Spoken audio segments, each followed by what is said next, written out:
जो सर पे रखने को मिल जाए नाल पाके हुजूर, तो फिर कहेंगे कि हाँ ताजदार हम भी हैं। तो बात दूर ना निकले तो ये अर्ज कर रहा था, मुसलमानों सोचो, गौर करो, जब कानों में ईयरफोन लगाते हो, म्यूजिक सुनते, आका के दिल पर क्या गुजरा। हजाम की कुर्सी पर बैठ करके बुढ़ापे में भी दाढ़ी मुड़ाते, चेहरे पे बस्तरा फिराते।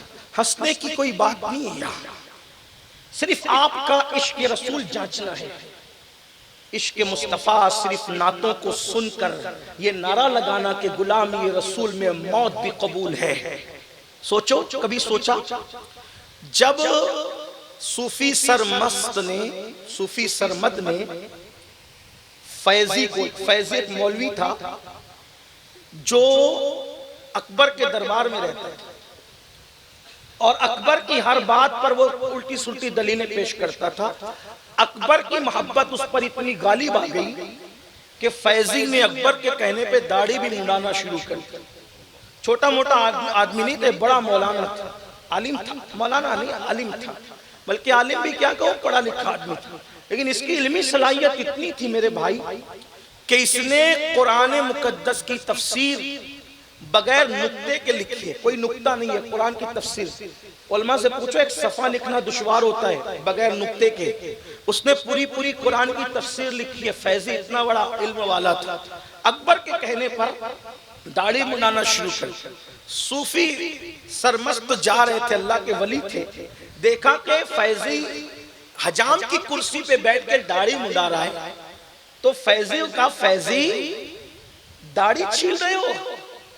तो चूंकि अल्लाह वालों का मजाक उड़ाना उसका अपने तबीयत में था, उसने जवाब दिया, हजरत दाढ़ी ही तो छील रहा हूं, किसी का दिल थोड़े छील रहा हूं। तब सूफी सरमस्त ने कहा, बाबा जो मैं देख रहा हूं, अगर तू वो देख लेता तो तुझे एहसास होता कि तेरे चेहरे पे चलने वाला वस्तरा तेरे गालों पे बाद में चलता है, पहले वो मोहम्मदुर रसूलुल्लाह के दिल को तकलीफ पहुंचाता है। सर कुर्बान करने की बात करते हैं। बताओ, जो कौम अपने नबी के नाम पर दाढ़ी के चंद बाल न बढ़ा सके, उस कौम को आशिक रसूल कहलाने का हक क्या है? आज कहते हैं पूरी दुनिया में लुट रहे हैं, पिट रहे हैं, मारे जा रहे, काटे जा रहे, ये हो रहा है, वो हो रहा है। मैंने कहा, जो कौम कब्र अनवर में भी रसूलुल्लाह का दिल दुखाए, हुजूर को कब्र अनवर में भी तकलीफ पहुंचे, सोचो तो सही, गौर तो करो।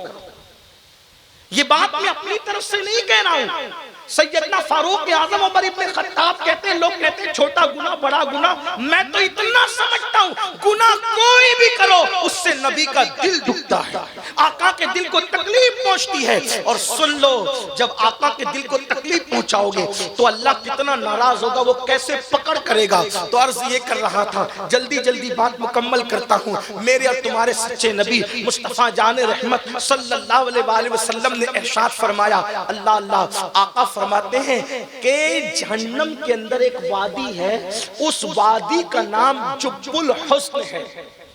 उस वादी का नाम जुब्बुल हुस्न है। जुब्बुल हुस्न का मतलब अपनी आम जबान में बताएं कि गम का कुआं है उस वादी का नाम। और उसके अंदर मेरे आका अलैहिस्सलाम फरमाते हैं, खच्चर की तरह मोटे मोटे बिच्छू हैं और एक एक बिच्छू के मुंह में 70 डंक है। जब कोई बेनमाजी मरेगा तो उसी जुब्बुल हुस्न में उसको दाखिल किया जाएगा, और जब वो मोटे मोटे 70 मुंह वाले बिच्छू उसको डंक मारेंगे तो 1000 साल तक के वो जहर उसके जिस्म में घूमता रहेगा, उसकी हड्डी के जोड़ जोड़ टूट जाएंगे। आपसे पूछता हूं, बहुत गरूर है ना अपनी जवानी पर, बड़ा नाज है ना अपनी ताकत पर, है कोई मुकाबला करने वाला? खेत का बिच्छू उंगली भर अंगूठे भर होता है, अगर वो डंक मार ले तो आदमी पूरा के पूरा तड़पने लगता है। खेत का बिच्छू का डंक हम बर्दाश्त नहीं कर सकते। अल्लाह की जहन्नम का बनाया हुआ वो बिच्छू जिसके 70 मुंह है, और ये अल्लाह के रसूल का फरमान है, 1000 साल तक के जहर घूमता रहेगा। क्या जाता है 10 मिनट नमाज पढ़ने में, क्या जाता है 10 मिनट नमाज का वक्त निकालने में। सबके लिए टाइम, रब के लिए टाइम नहीं। मैं अपनी बहनों से कहने चला था, मेरी बहनों, शौहर कितना भी वफादार होगा, बल्कि दुनिया में मेरे भाई कोई अपना नहीं, कोई अपना नहीं। कुरान कहता है ला तंसा नसीबका मिनद दुनिया, दुनिया से अपने नसीब का मत भूलो। कफन के सिवा कुछ नहीं लेकर के जाओगे। जिस दिन सैयदा फातिमा ज़हरा का विसाल हुआ था, उस दिन मौला अली ने रोते हुए कहा था, आज मुझे यकीन है, पहले से बात यकीन की थी लेकिन रोते हुए कहते हैं, आज मुझे यकीन हो गया कि दुनिया में अल्लाह के सिवा कोई अपना नहीं। सैयदा फातिमा के विसाल के दिन ये तारीखी जुमला कहा था। क्यों? लोगों ने कहा क्यों? फरमाते हैं एक बार फातिमा कहता था तो 3 बार लब्बैक कहते हुए दौड़ती आती थी, अब 3-3 बार आवाज देता हूं लेकिन कोई जवाब नहीं देती। विसाल फातिमा ने बताया दुनिया में कोई, जिनका निकाह आसमानों पर हुआ है, आप बताएं तो सही, और जिनका निकाह आसमानों पर होने पर उलमा ने सैकड़ों दलीलें पेश की हैं, वो मौला अली फरमा रहे दुनिया में कोई अपना नहीं है।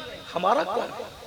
सबसे दिल लगाया, दोस्तों के साथ बैठते तो घंटों बैठते, अल्लाह के लिए 10 मिनट का टाइम नहीं निकालता।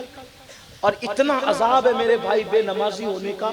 सबको तो जाने दो, सारी बातें अपनी जगह। अल्लाह के रसूल अलैहिस्सलाम बेनमाजियों से इतने नाराज, इतने नाराज, इतने नाराज कि आका ने सहाबा से कहा बेनमाजी मिले तो उसके साथ बैठो भी मत। जैसे हम अपने बच्चों को बिगड़े हुए बच्चों से रोकते ना कि उनके साथ ना बैठा करो, आका फरमाते हैं हजरत अबू हुरैरा से मुखातब होकर, अबू हुरैरा बेनमाजी के साथ न बैठा कर, क्योंकि बेनमाजी जहां होता है आसमान से उस पर लानत बरसती है। लानत, जिस कौम पे लानत बरसे वहां बरकत कैसे होगी? बड़ी माजरत के साथ बुरा मत मानना, मेरी बात का मफहूम मुखालिफ मुराद मत लेना। लानत कौन बरसा रहा है? बोले अल्लाह। कौन बरसा रहा है? बुरा तो नहीं लग रहा ना आपको मेरी बात का, लेकिन लानत कौन बरसा रहा है? जवाब दे, कौन बरसा रहा है? अल्लाह। कौन बरसा रहा है? जहां लानत होगी वहां रहमत होगी। अब लानत बरसाने पर गई घर की बरकत, घर की बरकत गई। अब आप आए मेरे पास, अमीनुल कादरी तू तावीज दे ताकि घर में बरकत हो। अब जिसकी घर की बरकत अल्लाह उठा ले तो करोड़ों अमीनुल कादरी मिलकर भी अगर पूरा तावीज नहीं बल्कि पूरा कुरान आपके घर में बैठ के लिखें तो भी क्या आपके घर में बरकत हो सकती है? नहीं हो सकती। बरकत उठाई अल्लाह ने और बरकत लाने जा रहे मुल्ला के पास। आप मुझे बताएं ना मेरे भाई, ये जुमले कड़वे जरूर है लेकिन माफ करना, आज जो मुसलमान परेशान है नमाज छोड़ने की वजह से, और जब तक मस्जिद में नहीं आओगे अपने मसले का कोई हल नहीं होगा। मसाइल का हल कल भी अल्लाह की बारगाह में था, आज भी अल्लाह की बारगाह में है, और क़यामत तक अल्लाह की बारगाह ही से मसाइल का हल है। जब तक मुसलमान नमाज का पाबंद रहा, यही हिंदुस्तान है हिंदुस्तान। 1000 साल तक इस हिंदुस्तान के तख्त पर हमारे कदम थे।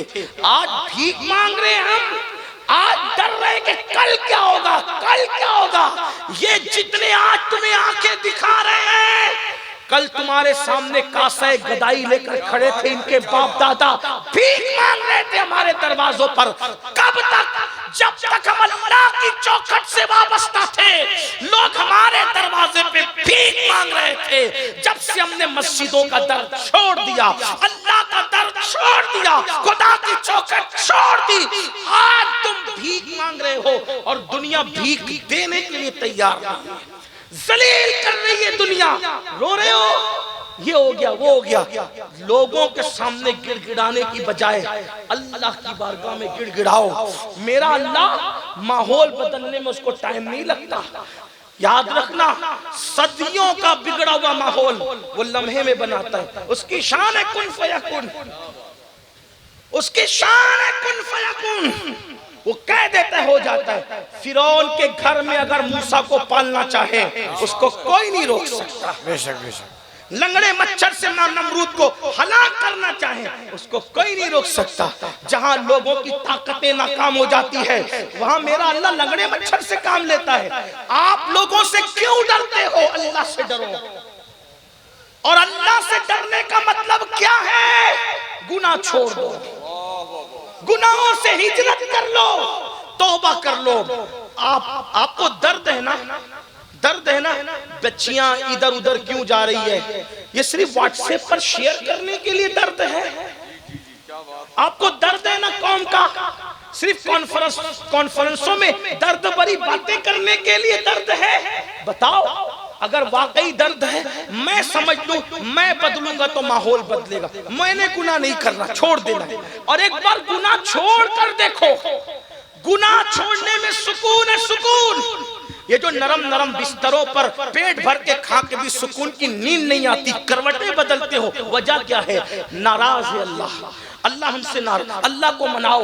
लोग कहते हैं मौलाना मदद क्यों नहीं आती? फुला मर रहा है, आसमान से मदद क्यों नहीं आती? घरों पर बिल्डोजर चल रहे, आसमान से मदद क्यों नहीं आती? औरतों के जनाजे और इज्जतों के जनाजे उठ रहे, अल्लाह की मदद क्यों नहीं आती? क्यों नहीं आती अल्लाह की मदद? बुर्का पहन करके बच्चियां सिग्नलों पे भीख मांग रही है, अल्लाह की मदद क्यों नहीं आती? घरों से धुएं उठ रहे, अल्लाह की मदद क्यों नहीं आती? मस्जिदों की हुर्मतें पामाल हो रही है, अल्लाह की मदद क्यों नहीं आती? कुरान के और आग जलाए जाने, अल्लाह की मदद क्यों नहीं आती? मैंने कहा जो कौम पूरी पूरी रात सेना की फिल्में देखेगी उस पर अल्लाह की मदद कैसे नाजिल होगी? जिन्होंने मस्जिदों को वीरान कर दिया उन पर अल्लाह की मदद कैसे नाजिल होगी? अल्लाह अकबर। जो भावच के साथ देवर पाप की नजर डाले उस कौम पर अल्लाह की मदद कैसे आएगी? जिस घर में साली और बहन भाई का तकद्दुस पामाल हो उस घर में अल्लाह की मदद कैसे आएगी? जिस घर में कुरान 3, 10, 20 पे तो पढ़ा जाता है लेकिन फिल्में रोजाना देखी जाती है, उन लोगों पर अल्लाह की मदद कैसे आएगी? बल्कि एक बात कह दूं, याद रखना, ये जो दूसरे लोग आंखें दिखा रहे हैं इनको अल्लाह ही ने मुसल्लत किया है। क्योंकि अल्लाह आने जाने से पाक है, ना वो डायरेक्ट इनाम देने के लिए आता है ना डायरेक्ट सजा देने के लिए आता है, क्योंकि वो आने जाने से पाक है, वो घटने बढ़ने से पाक है, वो तसव्वुर और तखय्युल से पाक है। जब किसी को सजा देता है तो अल्लाह किसी को मुसल्लत करता है, और जब किसी को इनाम देता है तो भी अल्लाह ताला किसी को मुकर्रर करता है। मेरे भाई बदलना पड़ेगा, वरना आज के हालात कुछ ठीक है, इससे भी बदतरीन हालात पैदा होंगे। कोई मदद नहीं करेगा, जिससे अल्लाह मदद का हाथ उठा ले कोई मदद नहीं कर सकता। अल्लाह के रसूल अलैहि सलाम का फरमान है, जब कोई नमाज छोड़ देता है तो छोटे छोटे कीड़े मकोड़े कहते हैं अल्लाह मुझे हुक्म दे कि मैं इसको कत्ल कर। कीड़े मकोड़े कहते हैं इसे कत्ल कर, इसका वजूद मैं नहीं देख सकता क्योंकि तेरा बाकी। जिस कौम से कीड़े मकोड़े नफरत करें उस कौम से लोग कैसे मोहब्बत करेंगे? और आप कहते हैं नहीं मौलाना बड़ा तासुब का दौर है। मैं बस इतना समझता हूँ, मैं किसी की चमचागिरी करने नहीं आया, ना मैं कोई सियासी आदमी हूँ। तासुब का दौर है, ठीक है, आपके साथ वो बस पे भी आपको जगह नहीं देना चाहते। दुनिया के लोग बस में भी अपनी सीट पर आपको बैठने के लिए बाजू में जगह आपको देखते हैं तो और फैल के बैठ जाते, जगह नहीं देते। लेकिन यही बंदा जो आप जैसे मुसलमान को बस में अपने बाजू में बिठाना नहीं चाह रहा था, जब ये अजमेर शरीफ यही जा रहा है तो हाथों में फूल लेकर जा रहा है। वही जो बस पे आपको बैठने नहीं दे रहा है, अजमेर शरीफ वही फूल लेके जा रहा है। मसूद सालार गाजी के वही जाकर के सर झुका रहा है, वारिसे देवा के वही जाकर के अपना सर खम कर रहा है, मखदूम के चौचा के वहां वो जाकर के हाथ जोड़ रहा है। अब ये अंदाज कितने जायज है नाजायज है ये मुफ्ती साहिबान लोग फैसला करेंगे। लेकिन एक बात मैं कह रहा हूं, क्या आपको जो अपने बाजू में बैठने के लिए बस में जगह नहीं दे रहा था वो मेरे मखदूम के हाथ क्यों जोड़ रहा है? वो गरीब नवाज की चौखट पे फूल क्यों लेके जा रहा है? तासुब के इस दौर में ख्वाजा दाता बता रहे हैं, ओ नबी का दिल दुखाने वाले, तुम मेरे जैसा मुसलमान बन जा, आज भी ये तासुबी तुझे फूल पेश करने पर मजबूर हो जाएंगे। बात तासुब की मुसलमान बन, ये भी तेरी गुलामी करते नजर आएंगे। तू इसमी और रस्मी मुसलमान तो बना, लेकिन तू मोइनुद्दीन जैसा मुसलमान नहीं। ये बात है। लेकिन बात हमारे जलसों में हम सुनते हैं, फिर कहते हैं कल, फिर कहते हैं कल। कौन से वो गुनाह है जो हमारे समाज में नहीं? एक गुनाह पढ़कर बात एंड की तरफ ले जाता हूं।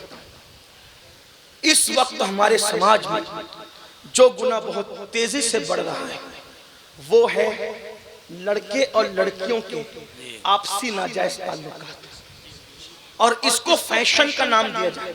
मैं समझता हूं 80% लड़के और लड़कियां किसी मजहब के हो, किसी मसलक के हो, अगर आप उनकी जिंदगी में देखेंगे तो यही, और इसको ये फैशन का नाम देते हैं।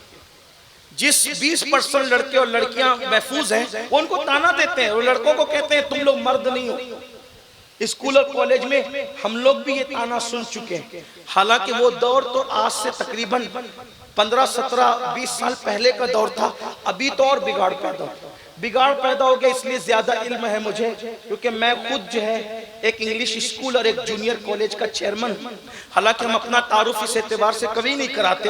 हमारा तारुफ इतना है कि बहुत अच्छा तारुफ है अपना। बसित को सफा गश्त बेचारा जामी, गुलामे गुलामाने आले मोहम्मद। अपना तारुफ बस इतना ही है कि सगे सगाने बारगाहे रसूल है, और कुछ नहीं। लेकिन इतना है, सुन्नी दावत इस्लामी ने पूरे इंडिया में अब तक इंग्लिश स्कूल 15 से जायद कायम कर दिए। इश्क रसूल के माहौल में अंग्रेजी तालीम दी जा रही हमारे यहाँ, लेकिन माहौल बहरहाल हमें पता है स्कूलों का, कॉलेजों का। तो वो 20% जो महफूज है उनको ताना दिया जाता है, तुम मर्द ही नहीं हो। लड़कियां कहती हैं तू पुराने दौर के दकियानुसी ख्याल के, ये और वो है। ये गुनाह बढ़ता जाए, और इसको फैशन है। हर फिल्म का सरनामा है इश्क, हर नाविल का उन्वान है इश्क। उन्हें पता ही नहीं इश्क कहते किसे। अगर कोई वाकई इश्क करे ना, मैं उसके साथ खड़ा हूं। तुम जो इश्क कर रहे हो ये नफसानियत है, ये दरिंदगी है, ये पाप है, ये किसी की आबरू पर हमला करने का बदतरीन बहाना है। अगर कोई पेशाब को शरबत कहकर पिए, वो शरबत नहीं हो सकता। नाम बदलने से अशिया की हकीकत नहीं बदलती। इश्क क्या है? चलो आओ, इश्क ही करना है, हम आपके साथ खड़े। हमारे मजहब में यहाँ तक है, साहिब बारे शरीयत हुजूर सदरुश शरिया रहमतुल्लाह अलैह मसला लिखते हैं हदीस की रोशनी में कि अगर किसी को किसी से इश्क हो जाए, वो पाक दामन रहे, दिल में छुपा के रखे, किसी से इजहार ना करे, उसी हालत में मरेगा तो मकाम शहादत पाएगा। हमारे यहाँ इश्क करने पे मर जाए, हुजूर के इश्क की बात नहीं कर रहा हूँ अभी मैं, हुजूर अलैहिस्सलाम वो तो बहुत बड़ी चीज है। किसी को किसी से अपने जैसे इंसान से इश्क हो जाए, लेकिन पाक दामन रहे। इश्क में पाक दामन ही शर्त है।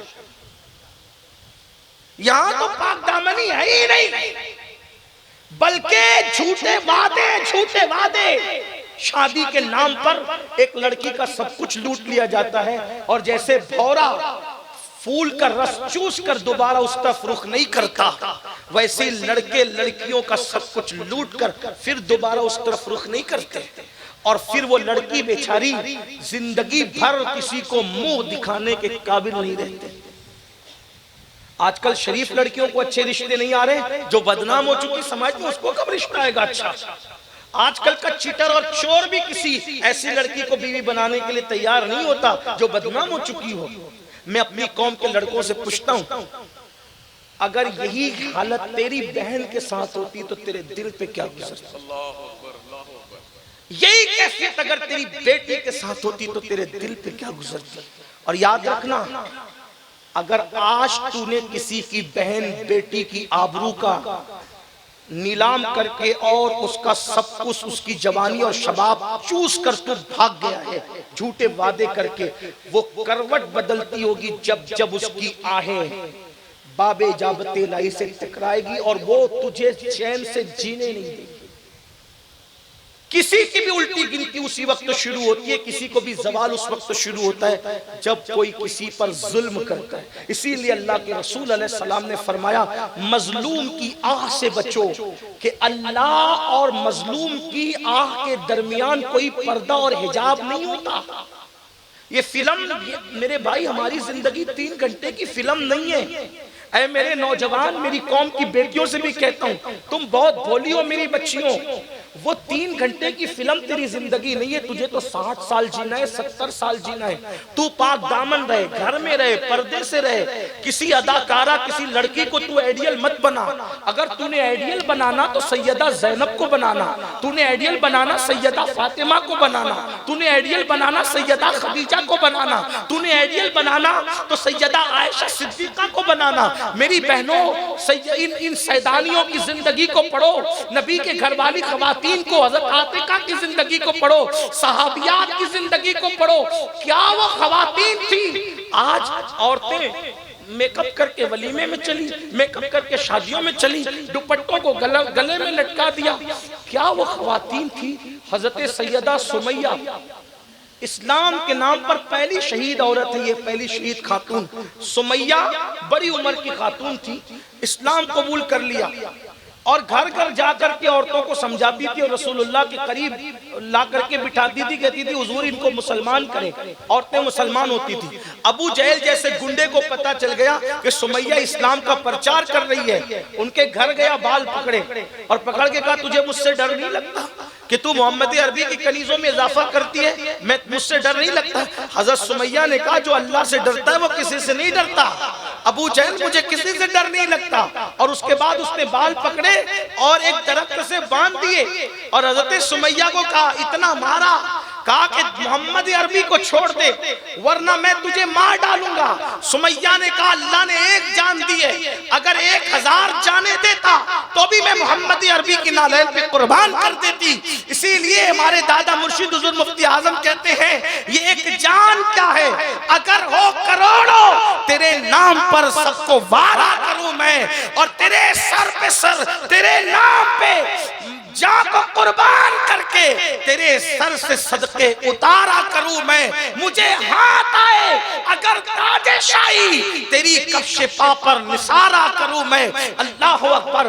हजरत सुमैया ने कहा हजारों जाने करोड़ों जाने कुर्बान है। पता है क्या हुआ? इतना गुस्से में आया कि ऊंट के एक पैर से आपका पैर बांधा।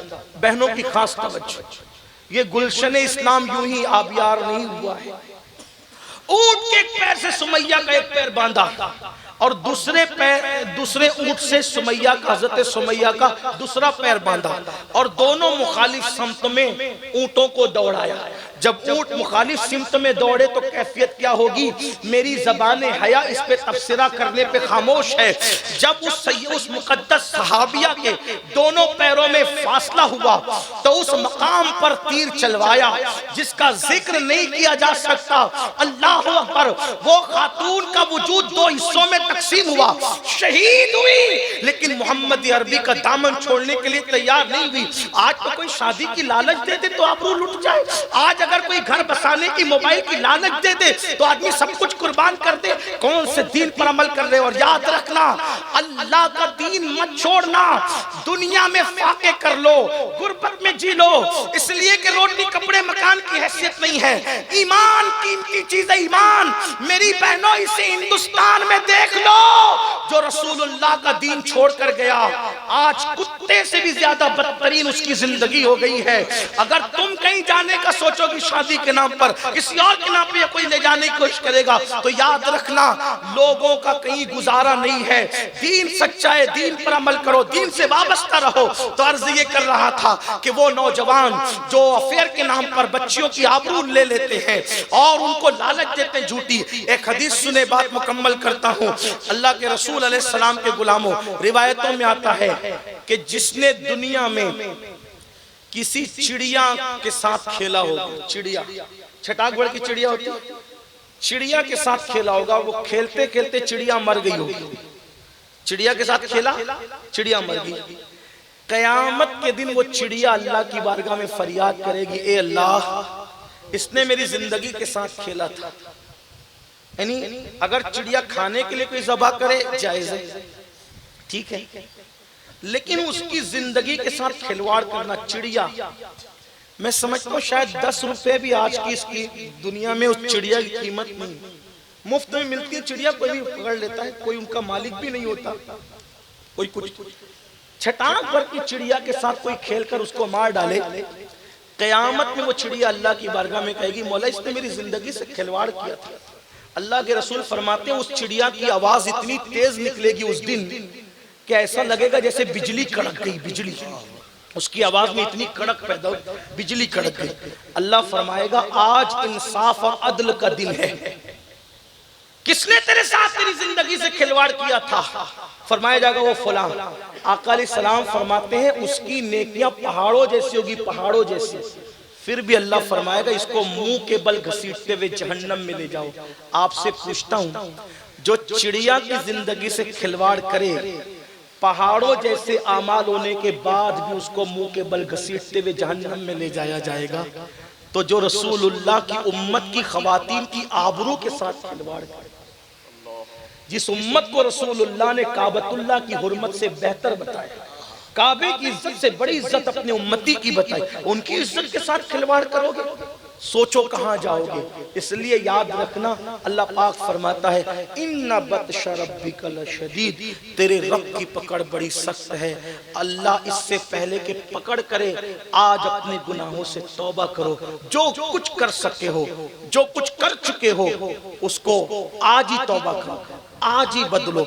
इंशाअल्लाह महफिल जब खत्म होगी हम सब मिलकर इज्तिमाई तौर पे दुआ करेंगे, मैं भी और आप सब, हम लोग रुकेंगे, दुआ करेंगे, गिड़गिड़ाएंगे अल्लाह की बारगाह में। और मेरा अल्लाह फरमाता है अगर हजारों साल का पापी भी मेरी बारगाह में तौबा कर ले तो मैं उसके गुनाहों को माफ कर देता हूँ। बल्कि मेरे आका फरमाते हैं गुनाह से तौबा करने वाला ऐसा है जैसे उसने गुनाह किया ही नहीं। इसलिए आज अल्लाह की बारगाह में सच्चे दिल से तौबा करो। और तौबा क्या है?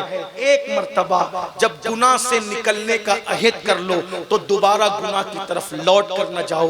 गुनाह में सुकून नहीं, तौबा में और नेकियों में सुकून है। इंशाअल्लाह अगर आज तौबा कर लोगे तो जिंदगी बदल जाएगी, जिंदगी में इनकलाब आ जाएगा। अल्लाह आपकी नस्लों को भी उसकी बरकत अता फरमाएगा। उम्मीद करता हूं कि आप सब अल्लाह की बारगाह में सिद्क दिल से तौबा करें। क्या तौबा करने के लिए सब तैयार हैं?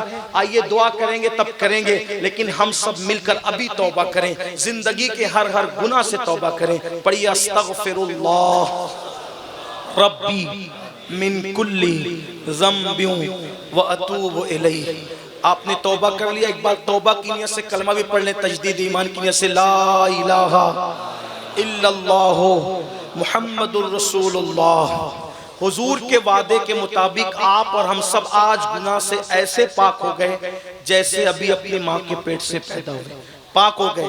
अब बताओ कौन वादा करता है रसूलुल्लाह के नाम पे कि इंशाअल्लाह आज के बाद मेरी नमाज नहीं छूटेगी? अब हाथ उठाने का वक्त आया है। बताएं कितने लोग हुजूर के नाम पे, नहीं भी वादा करोगे तो नमाज फर्ज है मेरे भाई, लेकिन वादा कर ले ताकि अल्लाह हम उठे हुए हाथों के सदके में हमें तौफीक अता करे। जरा बताएं तो कितने लोग हैं? माशाअल्लाह उठाए रखें, फरिश्तों को गवाह बनाएं, अल्लाह को गवाह। मैंने अपनी बहनों से नहीं कहा, लेकिन बहनों का हौसला कितना कि उन्होंने भी हाथ उठा लिया। सुभान अल्लाह, ये तो ऐसी मुजाहिदाना किरदार रखने वाले। ए अल्लाह तेरे महबूब के नाम पे हाथ उठाना हमारा काम था, इन उठे हुए हाथों की लाज रखना तेरे करम पर है। मौला आज शबे जुमा है, जुमा का दिन बरकत का दिन है, बरकत की शबे। मौला आज से हम सबको नमाजी बना दे, मौला हमारी नस्लों को नमाजी बना दे। जब भी कोई नमाज का वादा लेते हैं तो क्या कहते हो? जुम्मा से पढ़ेंगे। आज ये भी बहाना नहीं है, अब आने वाला दिन जुमा है, आज इसे शुरू करना है। और बल्कि आज से नहीं बल्कि अभी से शुरू करना है। जिन्होंने इशा नहीं पढ़ी है वो घर जाने के बाद पहला काम क्या करेंगे? पढ़ेंगे इंशाअल्लाह। अगर ऐसा हुआ तो हमारा आना और सबका आना कामयाब है। वमा अलैना इल्लल बलाग। अस्सलामु अलैकुम व रहमतुल्लाहि व बरकातहू।